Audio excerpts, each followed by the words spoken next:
Hello guys, this is the last video of data science unit 6 data visualization in Hadoop। ये last topic रहेगा data science का। इसमें ज़्यादा कुछ syllabus है नहीं, डेटा विजुअलाइजेशन है, टाइप्स ऑफ डेटा विजुअलाइजेशन और उनकी टेक्निक्स, टूल्स यूज कौन से होंगे, challenges to big data, visualising big data, Hadoop ecosystem है, मैप रेड्यूस, बिग हाइव, ये पूरा एक ही टॉपिक है। और फिर visualisation using Python, plotting, line plot, scatter plot, histogram, density plot, box plot. So let's start. इस यूनिट में हम देखेंगे कि डेटा को कैसे विजुअलाइज कर रहे हैं चार्ट और ग्राफ के through. Data visualisation is a graphical representation of data and information. जैसे चार्ट डेटा विजुअलाइज कर सकते हैं हम चार्ट के थ्रू, मैप के थ्रू, विजुअल एलिमेंट के थ्रू, ग्राफ के through. Data visualisation is graphical representation of any data and information. ये लिखा है using chart, graph, maps, a few data visualization tools that provide viewers with an easy and accessible way of understanding the represented information. जो data है वो table format में study करना थोड़ा hard रहता है as compared to visualization. Data को visualize करके हम extra information ले सकते हैं data से। Data visualization की need, why data visualisation is needed. आज के टाइम पे डेटा एक एसेट है, लेकिन जब तक इसे विजुअलाइज फॉर्म में हम नहीं दिखाएंगे तब तक उसका फुल पोटेंशियल समझना बहुत मुश्किल होता है। Data is more valuable when it is visualised. जब डेटा विजुअल होता है तब इंसाइट निकालना इजी हो जाता है और डिसीजन फास्ट और एक्यूरेट हो सकते हैं। Types of data visualisation method, data visualisation के मेथड कौन से हैं?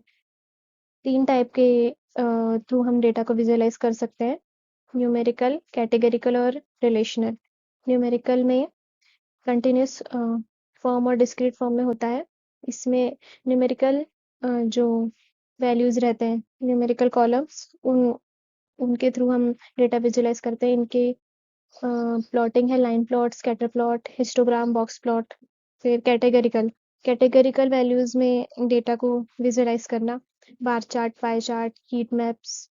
फिर है रिलेशनल, कोई दो वैल्यूज में अगर हमें रिलेशन निकालना है कोई दो कॉलम्स में, तो हम relational data visualisation method use करते हैं। For example scatter plot. Types of data visualisation, data किस टाइप में हम विजुअलाइज कर सकते हैं। टेबल फॉर्मेट में रो और कॉलम में डेटा विजुअलाइज कर सकते हैं। फिर हिस्टोग्राम में डेटा को रेंज में डिवाइड करके फ्रीक्वेंसी शो कर सकते हैं। स्कैटर प्लॉट दो वेरिएबल के बीच में रिलेशनशिप बताता है। फॉर एग्जांपल डिमांड और सप्लाई में कितनी डिमांड है और कितना सप्लाई चाहिए उसमें। वेरियस चार्ट, बहुत सारे चार्ट्स के थ्रू, पाई चार्ट जैसे। फिर टाइमलाइन और डायग्राम्स के थ्रू, जैसे वेन डायग्राम। ये टेबल के फॉर्मेट में डेटा को विजुअलाइज करना। रेटिंग क्या है, एंट्री रेटिंग। हिस्टोग्राम रेंजेस में 0 to 10, 10 to 20। ये हिस्टोग्राम का एग्जांपल देख लेते हैं। ये क्वेश्चन एग्जाम में आता है। Plotting technique with the help of example, इसमें कोड लिखना ज़रूरी है। अगर एसएनएस पाइथन लाइब्रेरी के थ्रू कोड लिखेंगे तो थोड़ा इजी पड़ेगा एज कंपेयर टू मैटप्लॉटलिब का कोड। इसमें पेंगुइन का डेटा सेट लोड किया है एसएनएस C1 लाइब्रेरी के थ्रू ही, और वैल्यू एक्स की वैल्यू जो लिए है हमने वो फ्लिपर लेंथ है। एक मिनट, फ्लिपर लेंथ मिलीमीटर में ये, और इसके हिसाब से हमने काउंट का हिस्टोग्राम बताया है कि लेंथ के 190 में सबसे ज्यादा काउंट है फ्लिपर लेंथ का। फिर बॉक्स प्लॉट आता है सेकेंड टाइप का। इसमें स्टैटिस्टिकल स्प्रेड और आउटलायर्स दिखा सकते हैं हम। जो रेंज रहती है ये 0 to 25, 25 to 50, 50 to 75 और 75 to 100। अगर इसके बाहर, इस रेंज के बाहर कोई भी मार्क है या कोई भी वैल्यू प्रेजेंट है तो उसको हम आउटलायर्स बोलेंगे। ये Q1 है 25th 0 to 25। और ये 75, 25, 50, 75 और ये 100, ये रेंज रहती है। ये इंटरक्वार्टाइल रेंज रहती है IQR। मैक्सिमम और मिनिमम वैल्यू के बीच में ही रहना चाहिए वैल्यू अपनी, नहीं तो वो आउटलायर्स हो जाते हैं। फॉर एग्जांपल ये आइरिस डेटा सेट लिए हैं, सीबन लाइब्रेरी से ही लिए हैं ये, और इसमें स्पीशीज में बॉक्स प्लॉट यूज किए हैं हमने टेक्निक आउटलायर डिटेक्ट करने के लिए। यहाँ पे इस स्पीशीज में दिख रहा है आउटलायर प्रेजेंट है, और इनकी रेंज भी पता चल रही है, इसकी रेंज कितनी है सेपल लेंथ में। सेपल लेंथ में ये तीनों जो स्पीशीज है उनका बॉक्स प्लॉट ड्रॉ किए हैं, ये कोड है। ये इसमें भी सीबन लाइब्रेरी यूज किए, इंपोर्ट सीबन एसएनएस, फिर आइरिस डेटा सेट को लोड किए हैं, और इसमें डेटा विजुलाइज करने के लिए सिर्फ ये एक लाइन का कोड लिखना रहता है, एसएनएस डॉट विजुलाइजेशन टेक्निक, जैसे बॉक्स प्लॉट हो गया, हिच प्लॉट हो गया वो, फिर एक्स में आपको कौन सी वैल्यू चाहिए और वाई में आपको कौन सी वैल्यू चाहिए वो, और डेटा कौन सा है, आइरिस डेटा सेट है, और ये पैलेट सेट 2। इसका भी एग्जाम्पल लिखने को आता है, तो ऐसी कोड के इसको एक्सप्लेन करके और कोड लिखना जरूरी है। फिर आता है अपना स्कैटर प्लॉट, ये डेटा पॉइंट को शो करता है स्कैटर के फॉर्म में, डेटा पॉइंट्स को विजुअलाइज करने में ये हेल्प करता है। When you have multiple data points and need to examine the correlation, relationship method में ये स्कैटर प्लॉट यूज होता है, जिसमें दो वैल्यू का रिलेशन निकालना है डेटा पॉइंट्स के थ्रू, तो स्कैटर प्लॉट यूज करते हैं। पॉजिटिव, अगर डेटा पॉइंट्स ऐसे हैं और अगर स्कैटर्ड वे में है पूरे ही, तो नो कोरिलेशन, दो वैल्यू के बीच में कोई कोरिलेशन नहीं है, और अगर ऊपर से नीचे जा रहे हैं तो नेगेटिव। ये लीनियर एसोसिएशन, लीनियर वे में है, ये भी लीनियर एसोसिएशन। ये नॉन लीनियर, स्कैटर प्लॉट के थ्रू हमने समझा। ये एग्जांपल है सेपल लेंथ और सेपल विड्थ का। ये जो है ये सब डेटा पॉइंट्स है, ये आया आइरिस लोड डेटा सेट, फिर इसमें जैसे एसएनएस डॉट स्कैटर प्लॉट, ये plotting technique scatter plot use की, इसलिए स्कैटर प्लॉट। फिर ये एक्स में कौन सी चाहिए, वाई में कौन सी लेंथ चाहिए, ये ह्यू ह्यू बताता है ये स्पीशीज का है, और या डेटा सेट कौन सा लिया, आइरिस। फिर data visualisation method, type of chart, maps, ये उतना इम्पोर्टेंट नहीं है मैप वाला टॉपिक। पाई चार्ट जो मैंने एग्जांपल दिए हैं वो आ चुके हैं, और वो आने के चांसेस भी हैं। हायरार्किकल ट्री डायग्राम, ये तो इजी है हायरार्की में ड्रॉ करना। फिर वेन डायग्राम और data flow diagram, flow chart के फॉर्मेट में होता है ये भी उतना इम्पोर्टेंट नहीं है। ट्री मैप होते हैं, विजुअलाइज, इसमें भी हायरार्की बताता है वो, ये भी उतना इम्पोर्टेंट है नहीं। फिर डेटा विजुअलाइजेशन टेक्निक्स, किन टेक्निक से हम डेटा को इफेक्टिवली विजुअलाइज कर सकते हैं, वो है classification, regression, cluster analysis, dimensionality reduction. Data visualisation types और टेक्निक में डिफरेंस है। अगर ये दो क्वेश्चन आते हैं तो ध्यान से पढ़ के लिखेगा।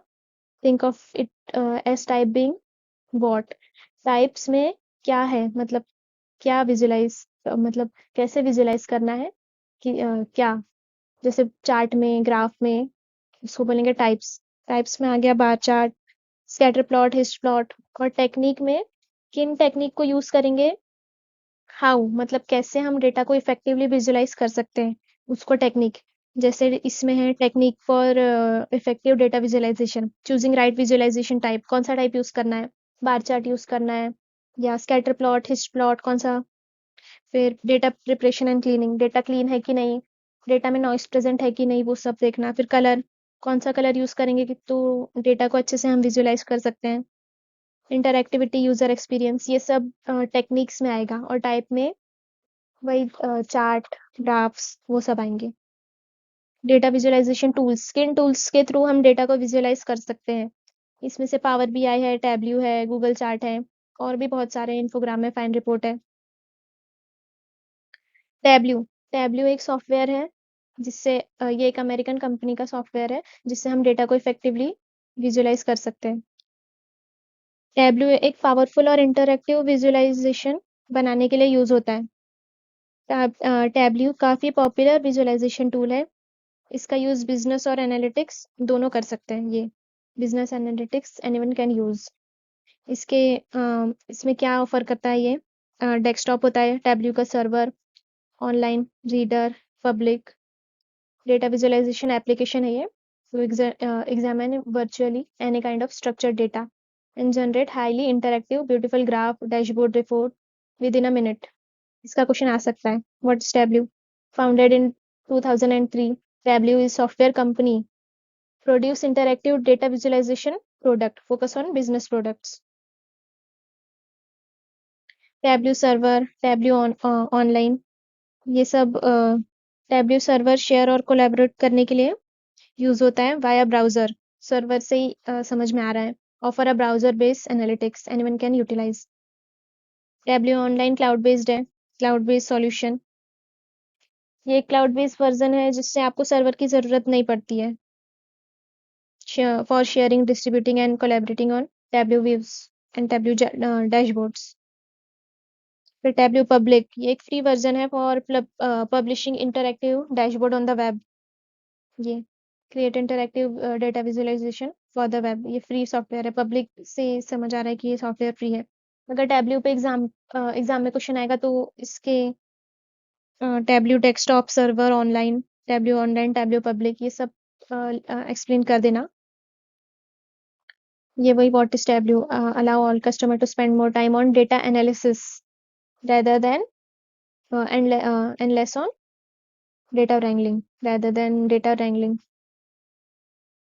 फिर नेक्स्ट है गूगल चार्ट, ये भी टूल है, powerful, simple to use and free. Interactive chart और डेटा टूल्स प्रोवाइड करता है, ये भी डेटा विजुअलाइजेशन के लिए। फिर है पावर बीआई, ये इंपॉर्टेंट टॉपिक है, ये इसका क्वेश्चन आता है। माइक्रोसॉफ्ट पावर बीआई, ये भी एक बहुत ही यूजफुल बिजनेस इंटेलिजेंस प्लेटफॉर्म है, स्पेशली उन यूजर के लिए जो ऑलरेडी एक्सेल यूज करते हैं। Microsoft Power BI is a business intelligence platform to provide non-technical business user with tools and aggregation, analyze, visualize, sharing data, user friendly है। ये इसका डैशबोर्ड है पावर बीआई का। Use of Power BI, through Power BI, दो Power BI is a self service business intelligence tool that bring data analytics to employees. It's mostly used by data analytics and business intelligence professional to create data models. फिर इसके की features क्या है? Important features, AI integration, AI को integrate किए हैं इसमें। Machine learning model already present रहते हैं, इमेज रिकॉग्निशन भी ऑलरेडी प्रेजेंट रहता है, जिससे इसकी कैपेबिलिटीज और इंटीग्रिटी इंक्रीज हो जाती है। फिर हाइब्रिड डिप्लॉयमेंट सपोर्ट, ये कनेक्ट करता है वेरियस प्लेटफॉर्म में। built-in connectors that allow Power BI tools to connect with a number of different data sources from Microsoft Salesforce. Quick insight analytics auto apply कर सकता है ये feature, allow user to create subset of data and automatically apply analytics. Common data model support, Power BI support for common data models को support करता है ये। Corneta integration, natural language से data query कर सकते हैं इसमें। और कस्टमाइजेशन, आप अपने चार्ट्स मॉडिफाई कर सकते हो या नए चार्ट इंपोर्ट भी कर सकते हो इसमें। ये सब लिखना अगर पावर बीआई आएगा, इसके फीचर्स और वो डैशबोर्ड का थोड़ा एक्सप्लेन कर देना। फिर big data visualisation challenges, big data के केस में विजुअलाइजेशन काफ़ी चैलेंजिंग हो जाता है, क्योंकि डेटा बहुत लार्ज अमाउंट में प्रेजेंट होता है, जिसको हैंडल करना मुश्किल हो जाता है। जैसे वॉल्यूम ऑफ डेटा की वॉल्यूम बहुत ज़्यादा होती है। फिर डेटा में various type of data types भी रहते हैं, स्ट्रक्चर्ड, अनस्ट्रक्चर्ड। फिर velocity, speed of data generation. फिर accuracy of data, worth of data. ये बिग डेटा विजुअलाइजेशन की प्रॉब्लम्स भी है। इंफॉर्मेशन लॉस, अगर डेटा बहुत बड़ा है और हम उसको रिड्यूस कर रहे हैं तो कुछ इंपॉर्टेंट इंफॉर्मेशन लॉस हो सकती है। परफॉर्मेंस हाई होना चाहिए, एज डेटा बहुत बड़ा है, उसमें डिफरेंट टाइप के डेटा टाइप्स भी प्रेजेंट होंगे। विजुअल नॉइस, बहुत सारे ऑब्जेक्ट एक जैसे दिखते हैं तो आइडेंटिफाई करना मुश्किल हो सकता है। High rate of image change, real time data fast update होता है और उसे दिखाना टफ हो जाता है। लार्ज इमेज परसेप्शन, डिवाइस का रिजोल्यूशन और ह्यूमन परसेप्शन दोनों लिमिटेड होते हैं इसमें। ये सब प्रॉब्लम्स आती हैं बिग डेटा को विजुलाइज करने के लिए। यही सब लिखा है इसमें भी वापस से, कि डिफरेंट टाइप के डेटा टाइप्स होते हैं, structured, semi structure, unstructured. Speed, जैसे डेटा का साइज बहुत ज़्यादा है। फिर designing a new visualisation tool with effective indexing. Big data को विजुअलाइज़ करने के लिए जो टूल्स हैं, वो ईज़िली नहीं अवेलेबल रहते हैं। डिज़ाइन करना, उनको जैसे डेटा बहुत बड़ा है, तो उसको हैंडल करना, विजुअलाइज़ करना, वो टूल्स बनाना ज़्यादा ईज़ी नहीं रहता है। बहुत वो भी एक चैलेंज कह सकते हैं। फिर cloud computing and advance GUI can be merge with big data for better management. Cloud अगर यूज़ करेंगे, तो उसमें क्लाउड स्टोरेज वो डेटा स्टोर करने में हेल्प करता है, तो ये यूज़फुल हो सकता है। फिर उसके सॉल्यूशंस, मीटिंग स्पीड, डेटा को अंडरस्टैंड करना, data quality, displaying meaningful result, dealing with outliers. कभी-कभी कुछ डेटा पॉइंट बहुत डिफरेंट हो जाते हैं, उनका सेपरेट हैंडलिंग ज़रूरी है, डेटा को अच्छे से विजुअलाइज़ करने के लिए। विजुअल नॉइज़, ये वही बिग डेटा के चैलेंजेस ही हैं, नॉइज़ प्रेज़ेंट होती है। ये मैंने बताई थी। डेटा से सिमिलर होते हैं, बहुत सारे ऑब्जेक्ट एक जैसे होते हैं। इन्फॉर्मेशन लॉस, डेटा रिड्यूस करने में बहुत सारी इन्फॉर्मेशन लॉस हो सकती है, ये सब वही दोबारा लिखा है। Data quality, displaying meaningful result, dealing with outliers. फिर नेक्स्ट टॉपिक है हडूप। ये इम्पोर्टेंट टॉपिक है इस यूनिट का। हडूप एक ओपन सोर्स फ्रेमवर्क है जो लार्ज डेटा सेट्स को प्रोसेस करता है और डिस्ट्रीब्यूटेड सिस्टम में। जैसे अब बिग डेटा को हैंडल करना मुश्किल होता है, तो ये हडूप इकोसिस्टम बिग डेटा को स्टोर और हैंडल करता है। Challenges in dealing with big data. Hadoop का इकोसिस्टम अलग-अलग टूल से बना है, ये हम आगे देखेंगे। जैसे Hadoop ecosystem revolve around four core technologies: yarn, yet another resource negotiator, HDFS, Hadoop distributed file system, MapReduce और Hadoop Common। ये चार मेन कंपोनेंट है, और भी इसमें दूसरे भी कंपोनेंट है, स्कूप है और पिग है, हाइव है, और भी बहुत सारे कंपोनेंट है जो हम आगे देखेंगे। All these component or tools work together to provide a service provide services such as absorption, storage, analysis, maintenance of big data। ये फंक्शनैलिटी इंप्रूव करने के लिए पिग, हाइव, उजी, स्पार्क। ये हडूप इकोसिस्टम है, इसका डायग्राम है। ये हडूप यूजर एक्सपीरियंस, HUE। फिर डेटा एक्सचेंज के लिए स्कूप यूज होता है, और लॉग कंट्रोल के लिए फ्लूम यूज होता है। फ्लूम डेटा एक्सचेंज के लिए भी यूज होता है, ये दोनों ही डेटा एक्सचेंज के लिए यूज होते हैं, लेकिन स्कूप जो है वो स्ट्रक्चर्ड डेटा के लिए ये यूज होता है, इंसर्ट करने के लिए, और फ्लूम अनस्ट्रक्चर्ड डेटा को। फिर जू कीपर, ये कोऑर्डिनेशन देखता है कि डेटा अच्छे से मैनेज हो रहा है, नहीं हो रहा है। Big data, HBase column के फॉर्म में डेटा स्टोर करने में हेल्प करता है बिग डेटा को। ये मेन कंपोनेंट है हडूप डिस्ट्रीब्यूटेड फाइल सिस्टम। ये जो भी डेटा है उसको डिस्ट्रीब्यूटेड फॉर्म में, जैसे ये बिग डेटा है, उसको स्मॉल पार्ट में डिवाइड करके डिस्ट्रीब्यूटेड फॉर्म में स्टोर करता है। फिर ये यार्न है, ये अनदर रिसोर्स नेगोशिएटर, ये रिसोर्स को मैनेज करने में हेल्प करता है।